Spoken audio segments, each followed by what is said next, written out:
Terroir. I'm Simon Jacob, your host for this episode from Jerusalem. Before we get started, I ask that wherever you are, please take a moment and pray for the safety of our soldiers and the safe return of all of our hostages. The following episode is a conversation about Hayotzer Winery with its acclaimed winemaker, Philippe Lichtenstein. The name Hayotzer means the creator in Hebrew, and this winery situated in Jerusalem is owned by the Shore family, Israel's oldest winemaking family. They established their first winery in the old city of Jerusalem in 1847, making the reestablishment of the country's recorded winemaking history. Over 8 generations, the family has expanded their winemaking ventures, with Hayotzer Winery emerging as a quality-focused branch of their Arza winery group. Born in France, Philippe pursued his winemaking education at the University of Montpellier, a prestigious institution known for its viticulture and oenology programs. He made Aliyah, immigrated to Israel in 1990, bringing with him a wealth of knowledge and experience from the French wine industry. Philippe began his career at Zichron Yaakov Cellars, one of the country's prominent wineries of the time. And in 2010, he was appointed as the winemaker for Arza Winery, and under his guidance, Arza launched the Hayotzer brand in 2015, focusing on producing wines that blend traditional techniques with modern innovation. If you're in your car, please focus on the road ahead. If you're comfortable at home, please select a wonderful bottle of kosher wine, sit back, relax, and enjoy this interesting chapter in kosher winemaking history with this very special winemaker. Welcome to the Kosher Terroir, Philippe. Thank you. Pleasure. It's pronounced Lichtenstein? Lichtenstein. Lichtenstein. Pleasure. You told me before you were born in Grenoble, France. Yeah. What inspired your journey into winemaking? You know, because I love the product, I drink wines, and afterward it will be during the studies, because I go to agronomy. Yep. And I do my studies in Montpellier, in ENSA, and there's specialization for viticulture and oenology. So I do it and began to work in France a little, and afterward, in 87, go to Israel. Okay. You worked in France in wine? Yeah, not a lot. I do some vinification. First, I work in studies, 1984, in Les Vignes Corbières. And afterward, I do vinification in traits. I work in Burgundy, in Urigny, in a lab. And I was counselor for viticulture and oenology in Corsica. Okay, in Corsica? Yeah. Wow. Were there any particular winemakers or regions of France that inspired you? The Mediterranean region, I know them better. You know, I have not a good knowledge in Bordeaux. What led to your aliyah and to bring your expertise to Israel?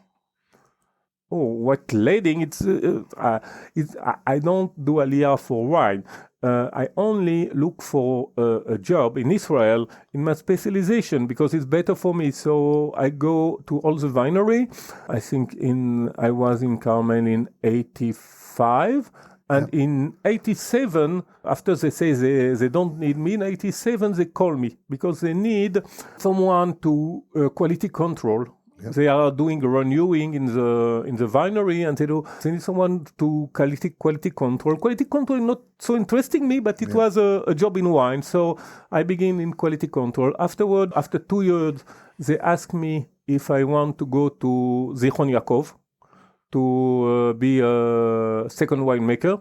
And afterward, I was 18 years in Carmel, a little more than and half in Carmel, and I was winemaker in Zichron Yaakov Winery. Mm-hmm. It was the biggest in Israel. No, there is nothing. And afterward, I go to Arza Winery to do improvement to do improvement of the wine. You know, because in Carmel we do a very long work to improve the quality. Because I think that first in Israel there is no place until the Golan opened. Yep. Golan Winery, nobody thinks that there is place for high price wine. That's it. High price to be high qualities, but nobody thinks about this. It was only big production of low quality. Quantity rather than quality. Yeah. Okay. Were there any challenges that you faced in adapting to the Israeli terroir compared to France or Corsica? There is first, here people are using irrigation a lot. Yes. And there is studies when I went to Israel, I think about 2 studies from Machon Yain, the Wine Institute. At this time, it was Charles Louanger. And the studies they do is that grapes have to be irrigated. They proved that in Israel you have to have irrigation. And second, they said that in the summer, when grapes are staying on the vine, you have a degradation of the quality.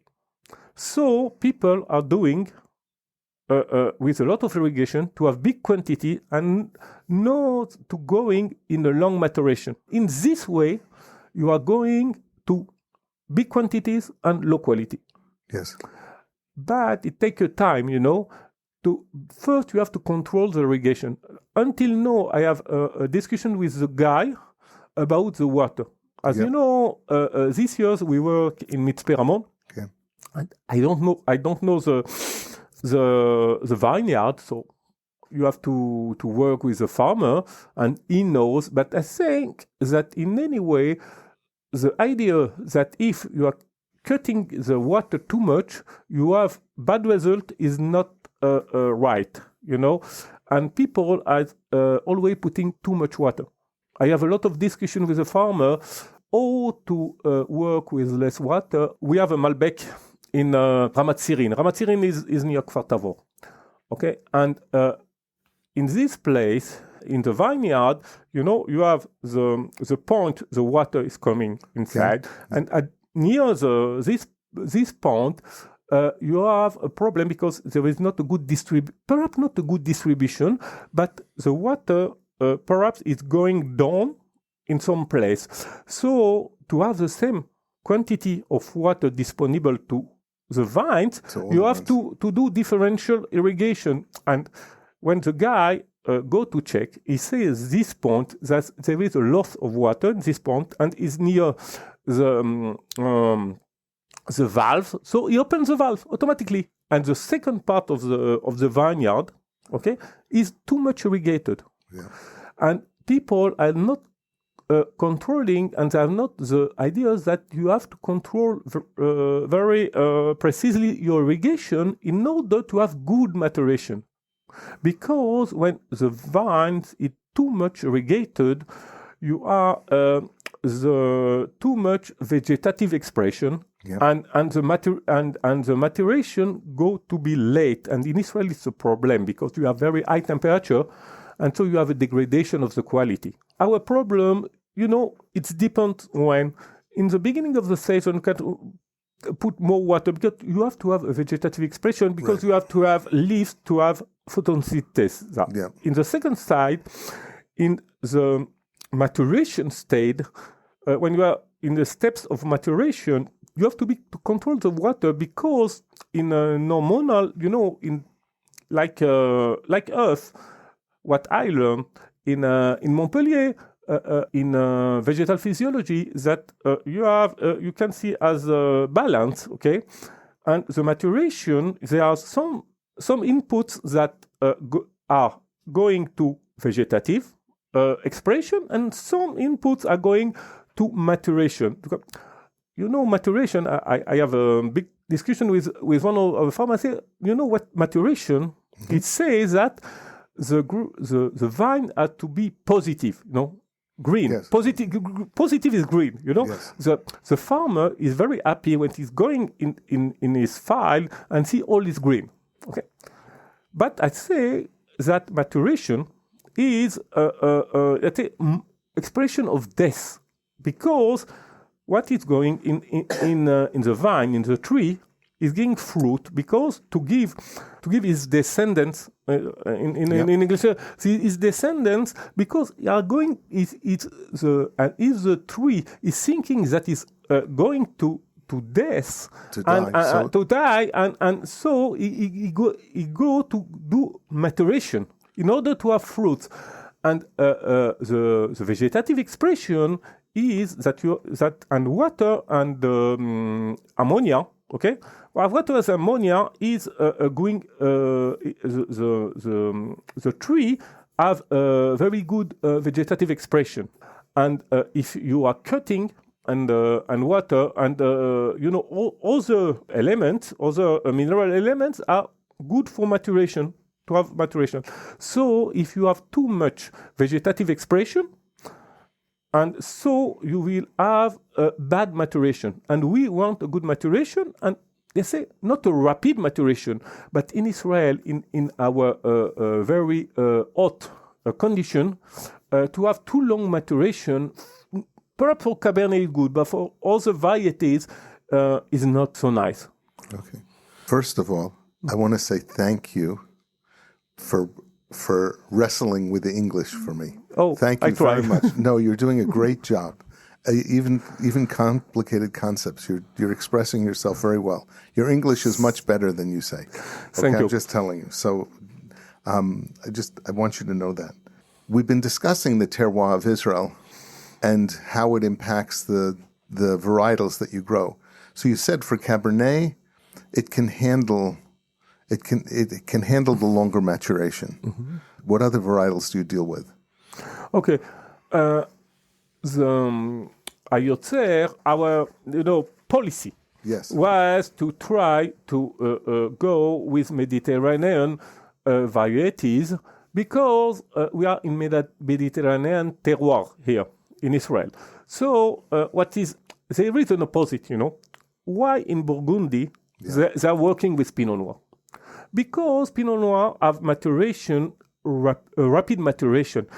Because if in Burgundy, the climate is going warmer and warmer. Okay, right. But if you see before in Burgundy, let's say in October, November, it's very cold.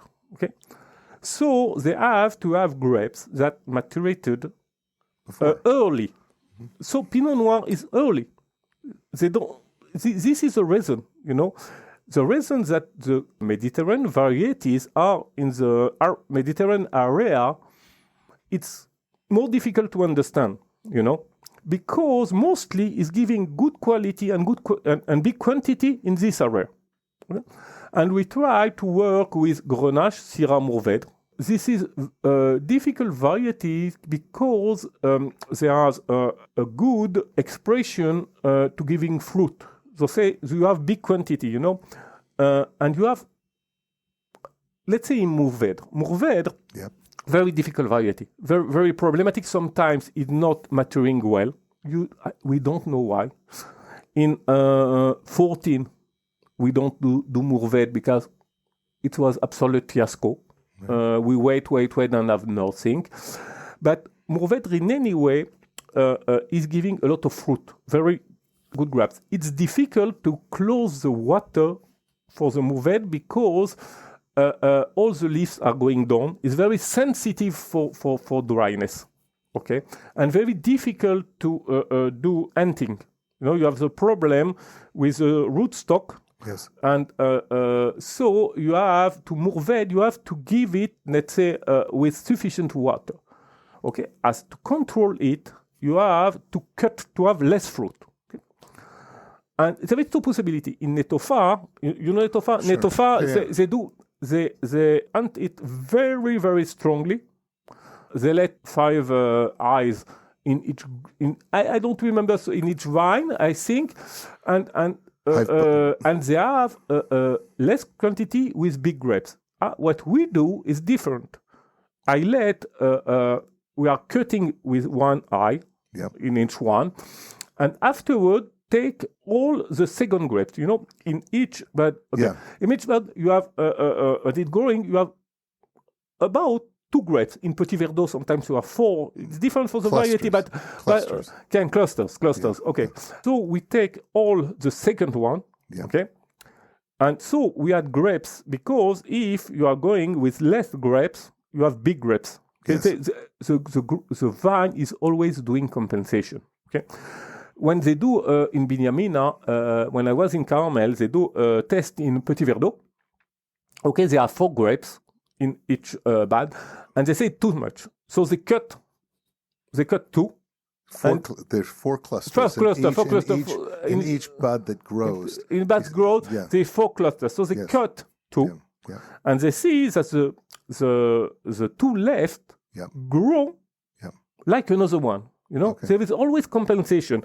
So the way I see in our way is to have, let's say, lot of grapes, to cut half, but later, as you can't do it late, we do late because you have no compensation afterward. And it was the way that we work with the Mourvèdre, and that's it. It's work. In the Grenache, mostly you have too much grapes to have good maturation. I think I'm in California, when I speak with the guy in Napa, they say that they are seeing the maturation and cut, but they're cutting about 18 bricks. Okay, in Grenache you can't do it because there is so density of fruit, and if you let all, you have density of fruit of leaves when you are you are cut the cluster, you do damage. You damage the other cluster. So when you're talking about cutting, you're not talking about harvesting. You're talking about actually cutting to make less clusters in order for the vine to focus on the clusters that you're leaving. Mm-hmm. Okay, very cool. Okay.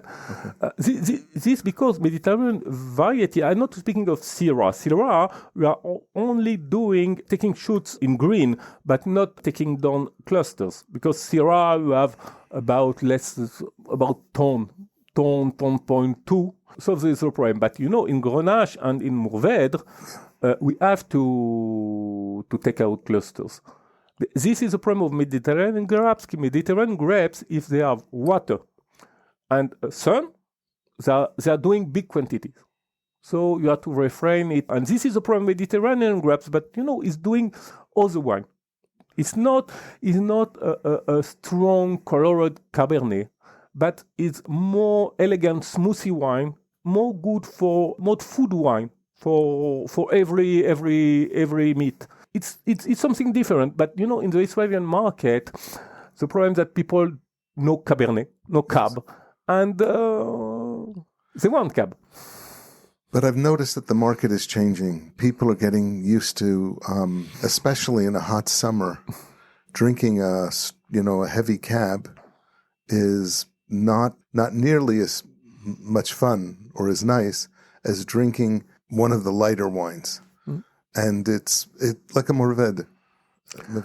Mourvèdre is a difficult wine because it's like Pinot Noir. They say that Mourvèdre is the Pinot Noir of the south because they have the same problem of Pinot Noir. Pinot Noir, when I see what I see in Israel, what in Kibbutz Kiryat Anavim, the same problem. A lot of clusters, big quantities of grapes that you have to refrain, and in maturation is the same. Mourvèdre, you have to open the bottle, see what is going on, and sometimes you have to do aeration, sometimes to drink it as it, and it's more difficult to wine for the people because sometimes they have not good experience with Mourvèdre. Okay. But because Mourvèdre is the wine that you have to work with it, and for a new market as Israel is very difficult. But I've noticed that the winemakers are getting more accustomed to these varietals. Mm. And the wine is getting better and better and better each year. Yeah. So. I began, 35 years, more, 37 years in Israel. And when I speak with Israel Flamm was winemaker in Rishon. Right. and taste Egyptian wines. It was something awful. No. And he said, Philip, 20 years ago, the wines are like this.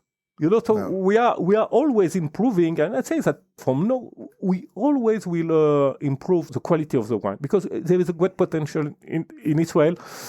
There is a great potential because we don't know very well. In France, when a guy from Barrels, I think this was Radu, Demtos go, and they say, to adapt a vineyard to a barrels is 5 years. Not less. You can't do that. In Israel, they open winery 2 years after selling wines. Like they was the best wine in the world. I think in wine business, the time is doing the job. Yeah. It certainly is here. It certainly is here to watch. You're the winemaker at Hayotzer Winery. Yeah. So Hayotzer has a long history. It was part of the Shore family group of wineries. So it has a history that goes back to 1848 or something. What? 1847. 1847, sorry. But Hayotzer, each of the wineries has its own vision.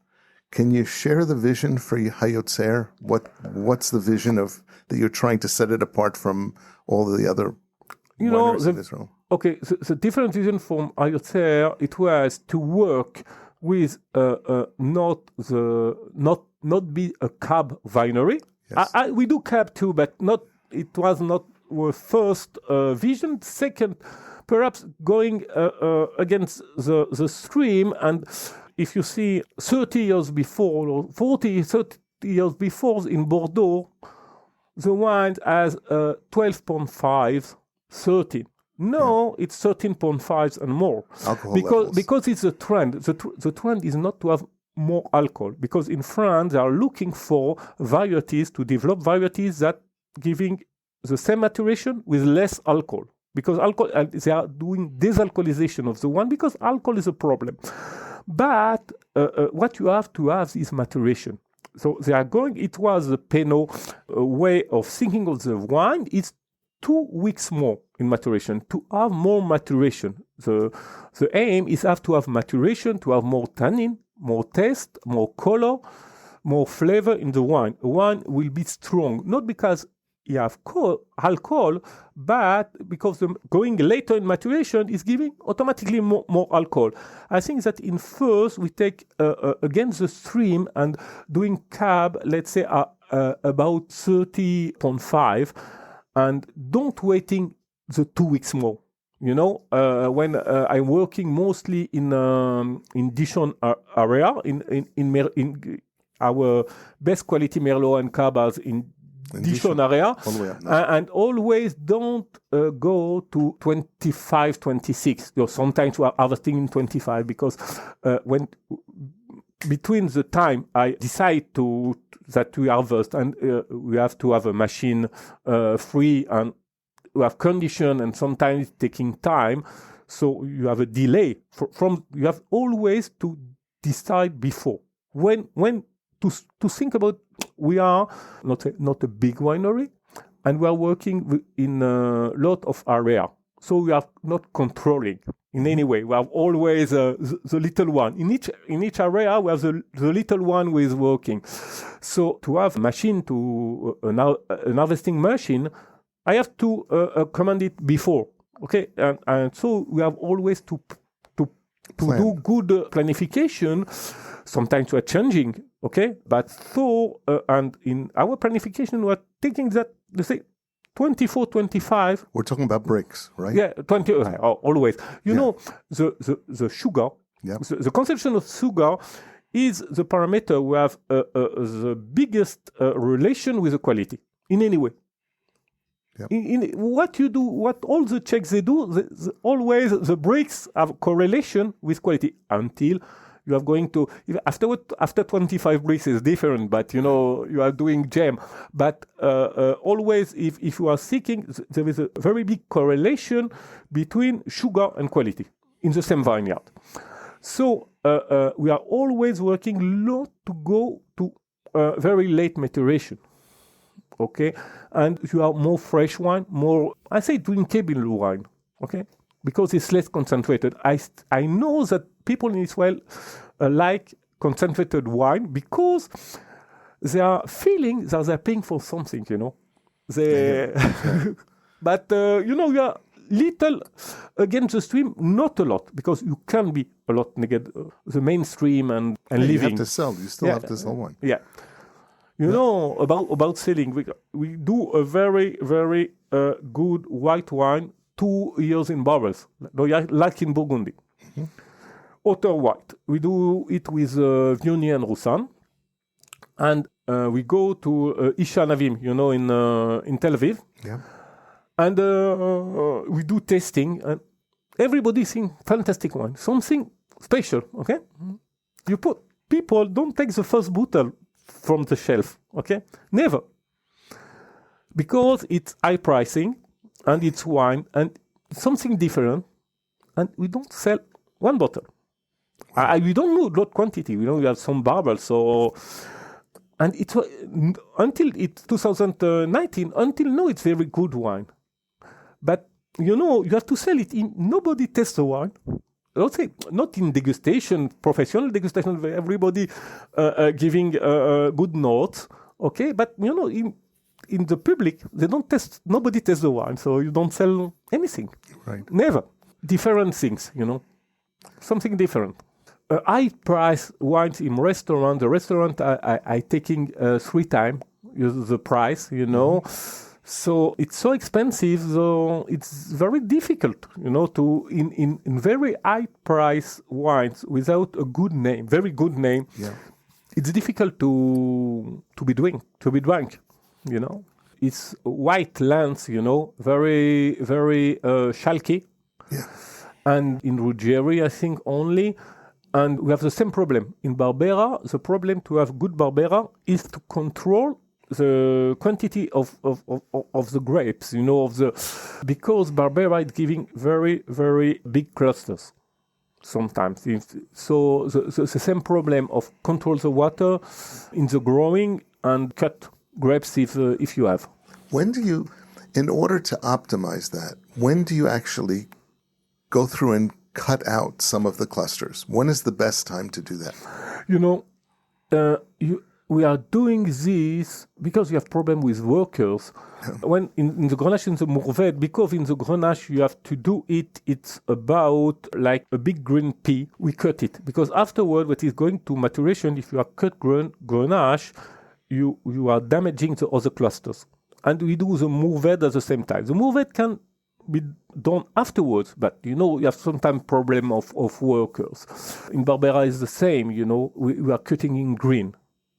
Before they are changing the color. Before in French is outments because in French is going in August.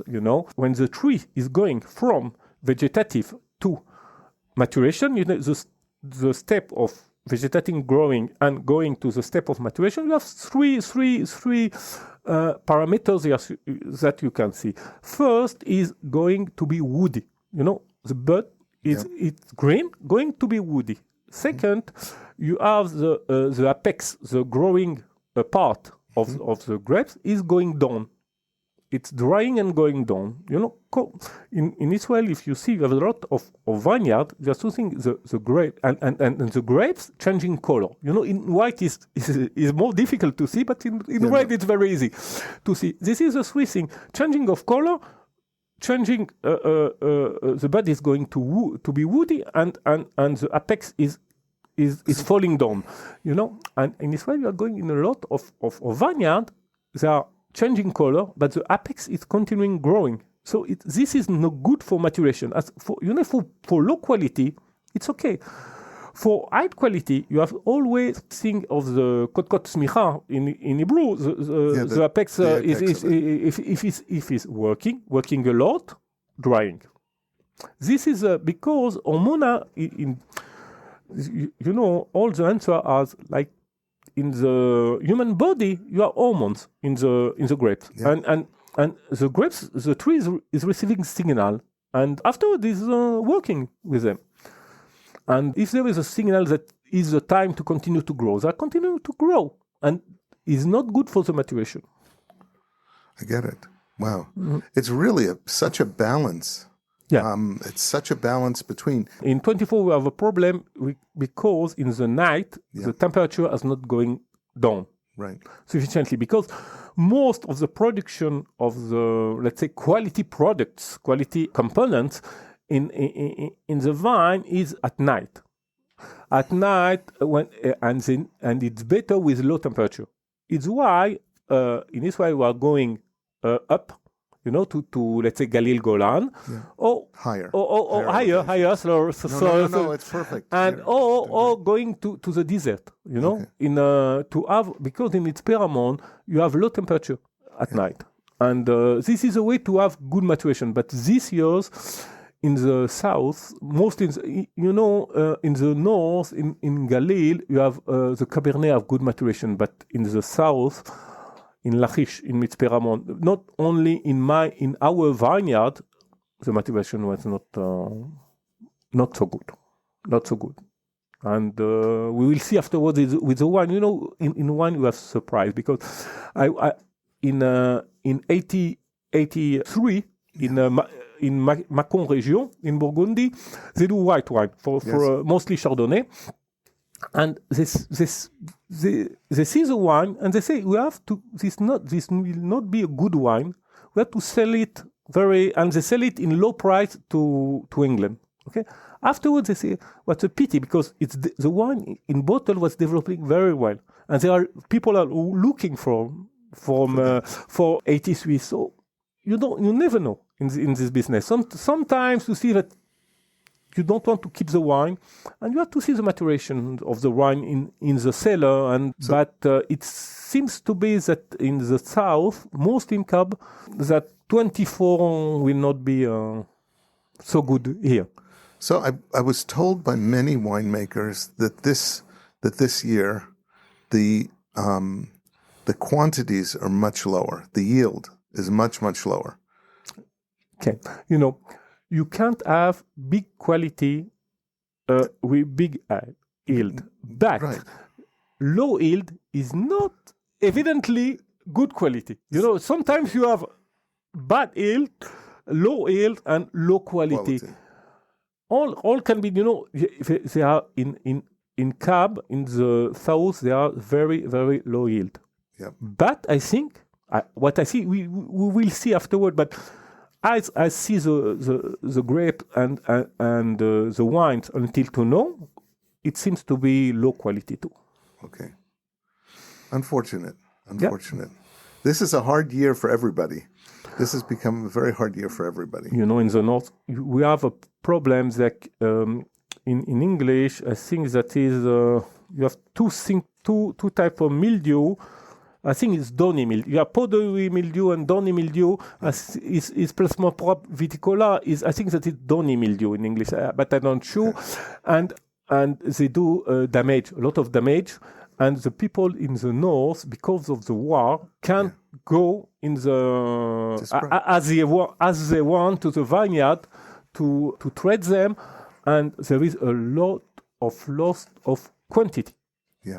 Because when mildew is going in the cluster in the beginning, that's all.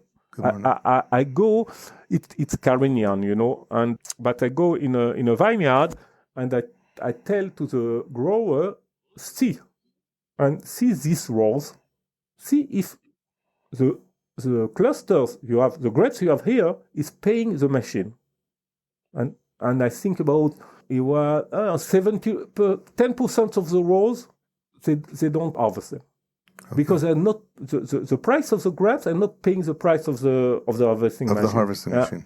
Wow. Do you have a personal favorite among the wines that you produce? Personal favorite? Yes. A favorite. Okay. A favorite of yours? I didn't understand. The second way. Okay, sorry. When I tasting the bubbles, always sometimes you are very depleting, because it's not what you are thinking that you will have at this stage, but. Sometimes you are going out after degustation with a very, very, very, very good feeling, And the wine, this is the wine, each wine, I think in each time they're giving, sometimes I have open bottles, and you are so happy that we see that we do. So you have a special favor for this wine. But I think that you have to take each wine can give something special. But I think that in Israel, there's perhaps two wines. I have a vineyard of Syrah, with going sometimes very, very fantastic things. And from there, Petite Syrah. Petite Syrah is very difficult because you can't, when you are waiting for maturation, this is drying, and you have nothing to take. So sometimes we are harvesting too early, okay? This is a problem for Petite Syrah because too late is impossible. But I have in 23, fantastic wine. Something fantastic and developing in I am not a lot of barrels of Petite Syrah, but developing in barrels fantastic in 21. 21 was a fantastic Petite Syrah, Sometimes, and I remember we do the first Zarit. In Carmel, they do when they're beginning to do high quality wines. We are working with our vineyard in Zarit, Cabernet. Yeah. And the first we sent barrels, it was Shemitah. It was 2001. And I think 2-3 years ago, I opened it. Fantastic. It's until to know a very good one. And sometimes I'm surprised, So you give your favor for this one in the same time because first you do it. Let's say food processing. Let's say, wines is part of the transformation of agriculture matter to food, but it's different because of the potential of aging of the wine and the potential of developing. Most of the food products that you do is better in the same day, Afterwards, it's going down. Wine is different, You have another evolution, and sometimes you taste something, so you remember, and this is giving you the favor for the wine. But I think not what special one. I think that the surprise from Syrah and Petite Syrah was the best, Very cool. Do you have a specific varietal that you like the most? The Petite Syrah and the Syrah, or is there a varietal that you enjoy the most? I enjoy them most because of the result, Yeah. And because it's, Mourvèdre is perhaps the same thing. Mourvèdre, you have sometimes the evolution is, the possibility of evolution is so big that the thing is something personal inside, Because doing a good cab, this is less interesting. I think in my point of view, what is interesting, what we can do from something that not seem to be the best quality, and your work in the vineyard and afterward in the winery do something special, So this is personal. But our best wine is cab. And nothing to do. The best wine or the best selling wine? I think if you say in all the years, okay? Yeah. Always, perhaps not always our first wine. Right. When you taste, I don't speaking of pricing, I think the best, if each series of wines, the best barrels, okay? And you take all the years, the barrels, I think consistently is giving the best result. Okay. That's all. But this is not so interesting. It's interesting, the Merlot, that 1 year is nice, and you never know why, okay? For these years, you have so good result, is more interesting, because you are the surprising, you see the evolution that you are not waiting for, This is more interesting. So a lot of what you've talked about on the podcast so far is about the vineyard side. Yeah. What about the winemaking side inside the winery? There are different people different winemakers. Some people feel like wine is made in the vineyard.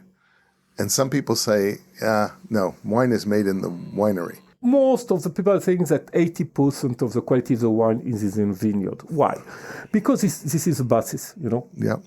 You can't, what they say, in the winery, you always can spoil the wine, because afterward you have to have, in the winery, to have the expression of the quality, So you have to have good tanks in a way to have good fermentation and good maceration. And you have to have a good lab in order to know when to do all operation, when you have to rake and what you have to sulfate the wine. And you need a good barrel cellar in order not to have less problem in your barrels, and with consistent temperature and humidity.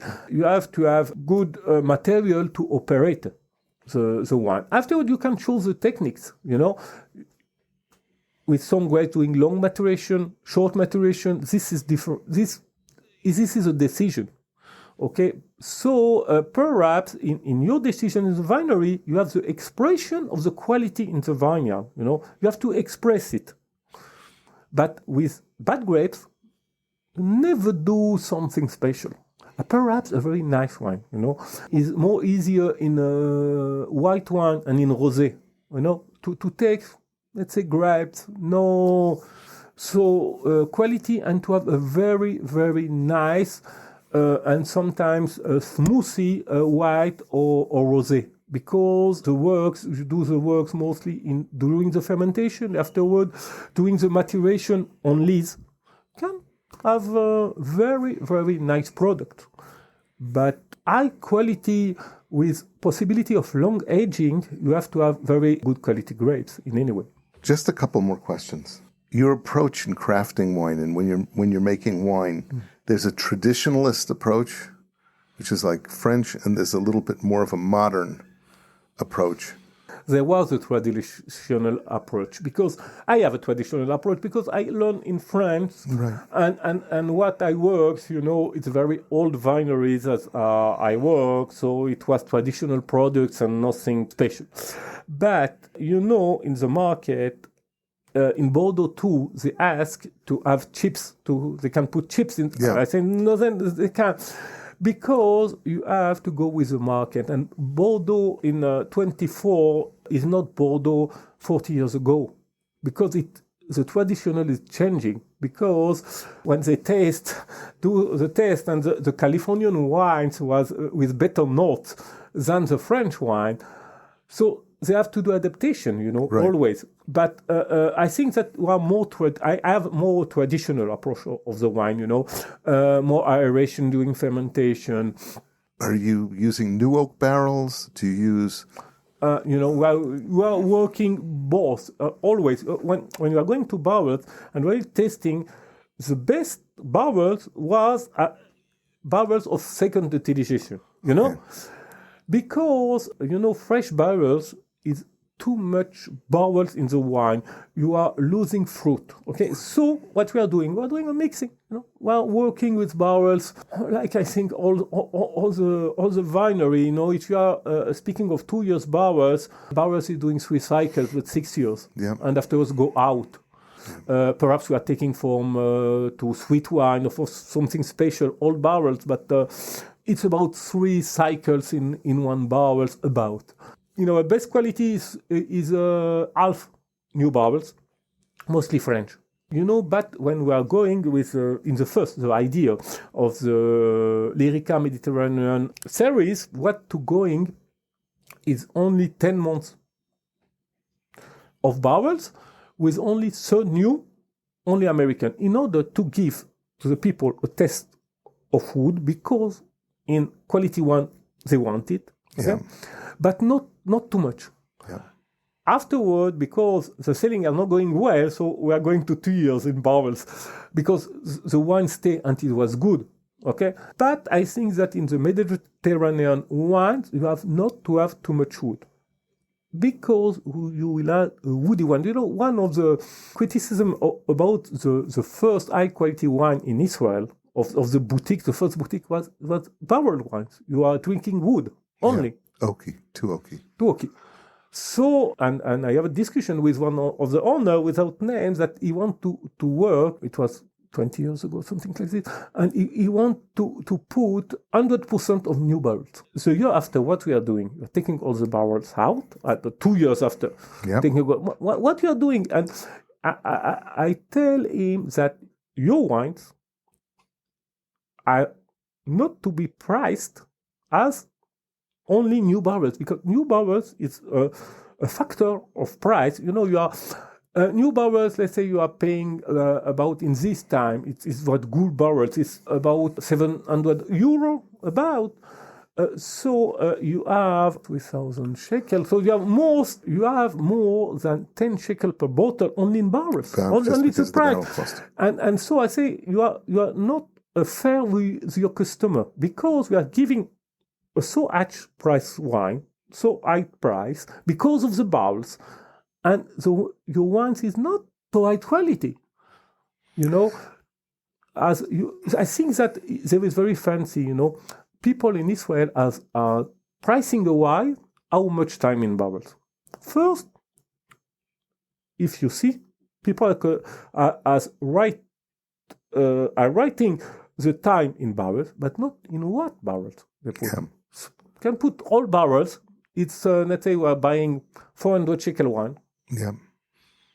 And it's not giving nothing. In all barrels you have aging. What you still have oxygen. The aging you have two.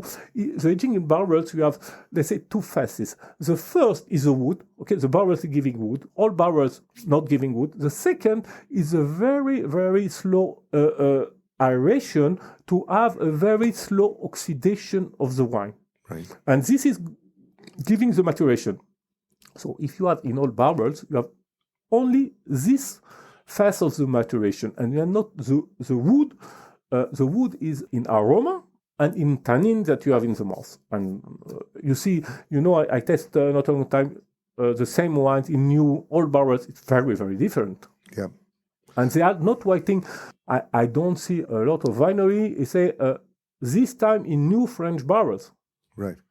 And the people, in the mind of the people, is the same. Yeah, they just, especially the basic consumers. Part of the problem, I think, comes from in Bordeaux, they age in oak for at least 24 months. Mm-hmm. It's even the minimum is 24 months. Here, we don't. I think it's because of the climate and other things, but and I'm not sure. I would like to hear your opinion of it. But here, we don't. If you age an oak for 24 months or 36 months or what have you, it becomes a problem. If you see no, I don't test very young Bordeaux, okay? But when for the Vinali, they do the young Bordeaux, the primer, yes. Okay, they do malolactic in barrels, and they put in a very friendly barrels with not a lot of tannin in order to have young wine, because in Bordeaux, from the vineyard and from the barrels, you have a lot of tannin. And after 1 year of maturation is indrinkable. It's so arch that's indrinkable. They have to have the 2 years of barrel and the 1 year on bottle in order to be drinkable first. Right. That's the one to be drinkable. In Israel, you have not the same problem. You have drinkable wine, let's say, now. So the aging in barrels is improving the wine, yes, but it's your way of thinking is different. I don't see in my winery a lot of wine, what you are putting in barrels 3-4 months after, was a prise de bois, that taking the wood, sometimes is very, very hard. And if you want to sell this kind of wine, it's impossible. But as I test young Bordeaux after 6 months of barrels, so much tannin that I don't know, no. But I am speaking in the 80, okay? And you can drink it. Right. And so it's different. You have different grapes, different perhaps way of work with wood, and those old Bordeaux, though, just a question. Mm-hmm. Those old Bordeaux, do you feel like they were able to reach higher levels of complexity over time, or they just became approachable so much later? I think that the approach in Bordeaux is different. You are going in longer maturation, so you are more easy drinking wine earlier. Okay, so it's changing, but I think in this kind of wine, and I not open a lot of Bordeaux, but good wines. I think in any way aging is aging in bottles. Okay, in the high price Bordeaux.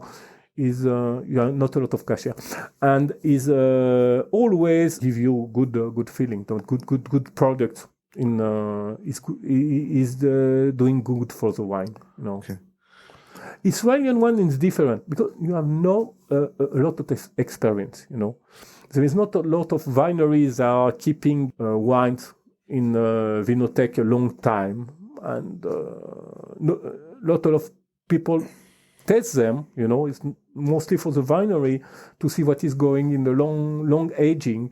And I think that losing of experience for long aging. I tell you, I open my ones because I have one in the wine keeper. So to see what is going after 20, something like 20 years. And it was very, very, very, very, very nice wine.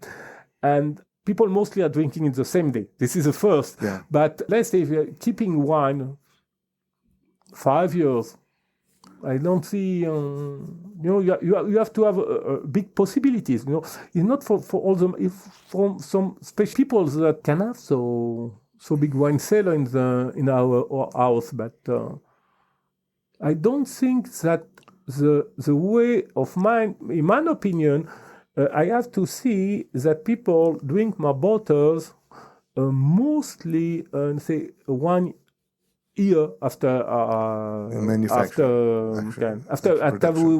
we release it, Okay. because we are keeping in bottles in the winery, and for release, mostly, I think that this is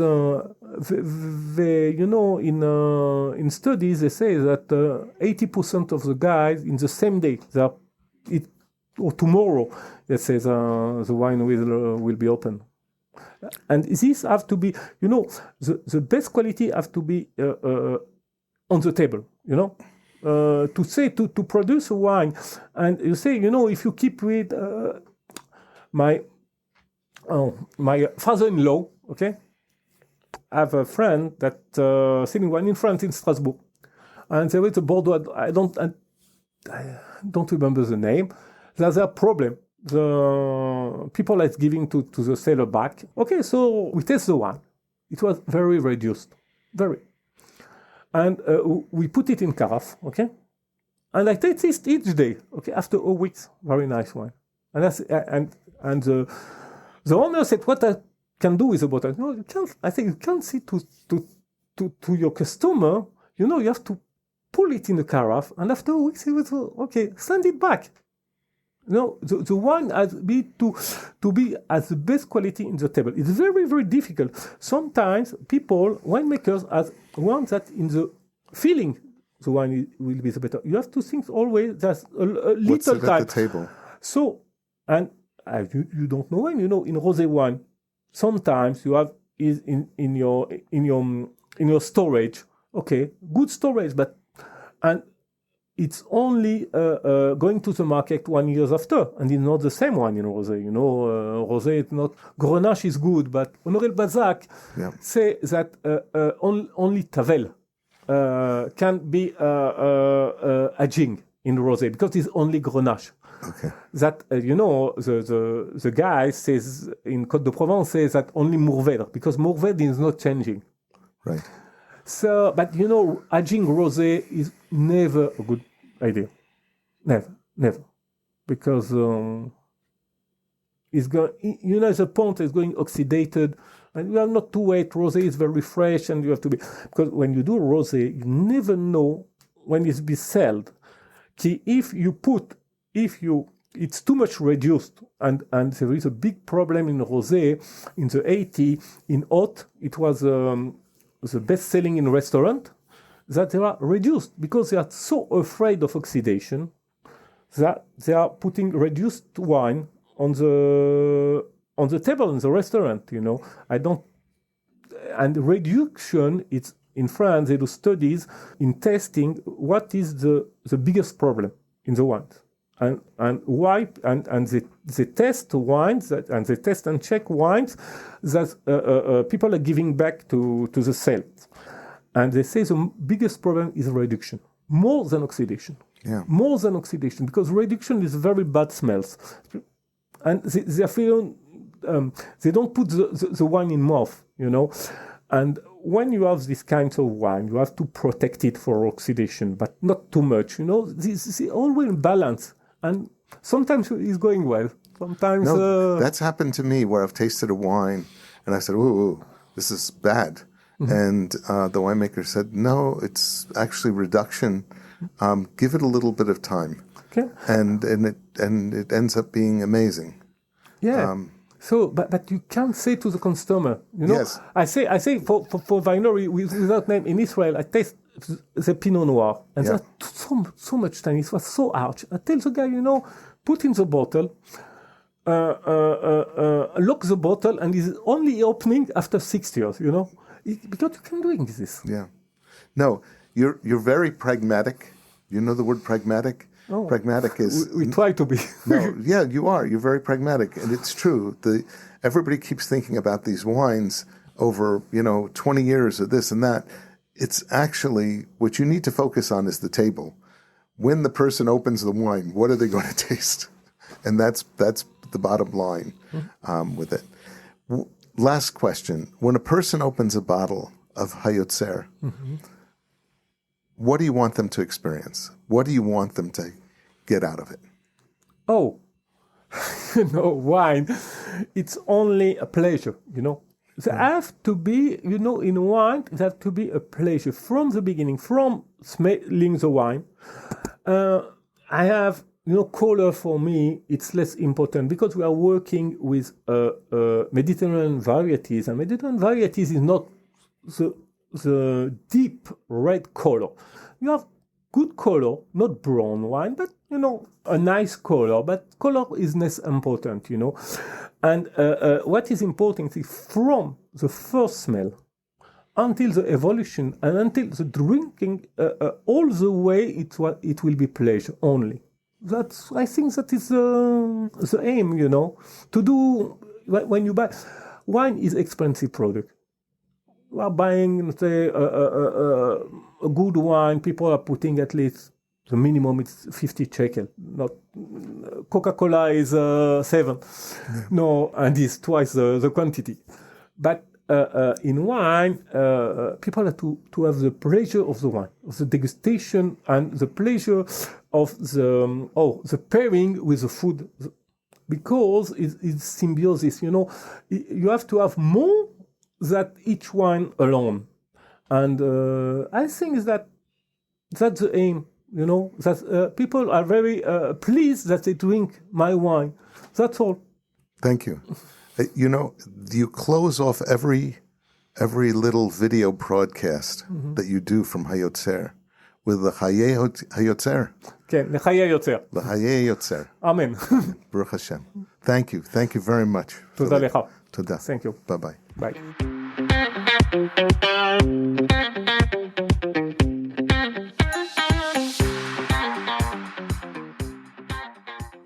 This is Simon Jacob again, your host of today's episode of the Kosher Terroir.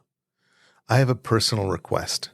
No matter where you are or where you live, please take a moment to pray for our soldiers' safety and the safe and rapid return of our hostages. Please subscribe via your podcast provider to be informed of our new episodes as they are released.